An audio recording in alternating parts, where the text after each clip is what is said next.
Our next storyteller is Marcia Zwilling. Marcia went from being a hippie in Woodstock to a flight attendant for American Airlines. You know, it's what people do. Slipping through their meticulous screening process until she was spotted braless in a Bearsville Records t-shirt and almost sent home. She left Hollywood to go back to college in Texas. She earned an English degree at 50 and bought her first horse using part of her school loan. She was on Oprah for an episode called Aging Brilliantly. But when they called her, she almost hung up because she thought it was a joke. Welcome, Marcia.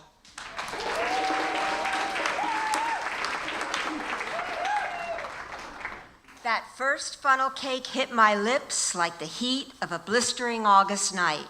The buttery glob of deep-fried dough had enough cholesterol to do me in, but I didn't care. I was at a rodeo, living in Austin, a world away from LA. The next morning, everything changed. I lived with an eccentric Hollywood director who'd wake up in a panic and decide to sell the house. Call Mary, tell her to put the house on the market. Wait, you said what? I shook my head in disbelief. 4 moves in 5 years. Normal people buy a house and live in it, but he wasn't normal. What could I expect from a man that created Texas Chainsaw Massacre? Certainly not a white picket fence. His deep, raspy voice bellowed through the neighborhood as he paced back and forth across the bedroom in a frayed terry cloth robe, which he never took off, pointing a Cuban cigar for emphasis. I'm a director, for God's sakes, I need to be in Hollywood. But before the closing, he would change his mind, and the same call would be made to Mary to find us another house. She was delighted. Toby Hooper was a gold mine in commissions. Moving was a challenge. He saved everything. Boxes with faded newspapers dating back to the 70s filled every closet in the house. He even kept cigar butts smoked on a set, wrapping them in Kleenex for perpetuity. When I attempted to hire a moving company and tried to insure the valuables, one chainsaw, a meat hook, and Leatherface, they promptly hung up. So I began the arduous task of packing again.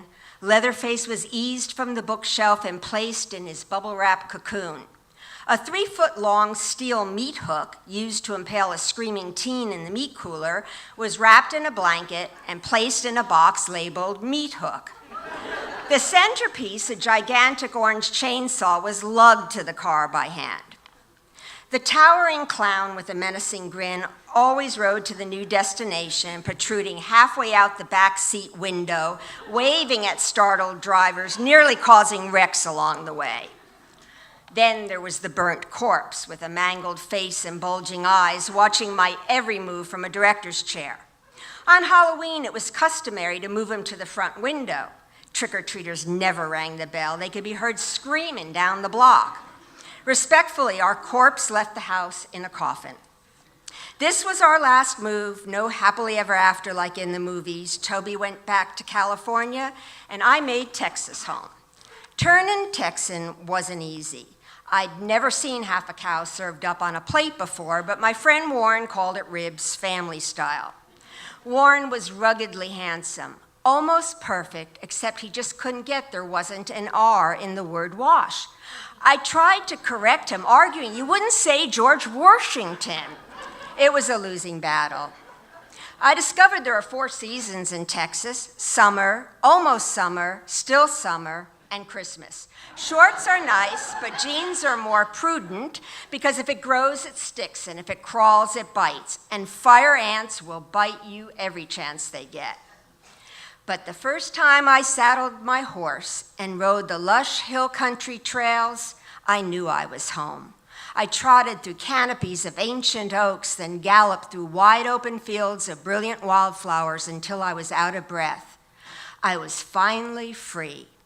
I was a Texan, and I never looked back.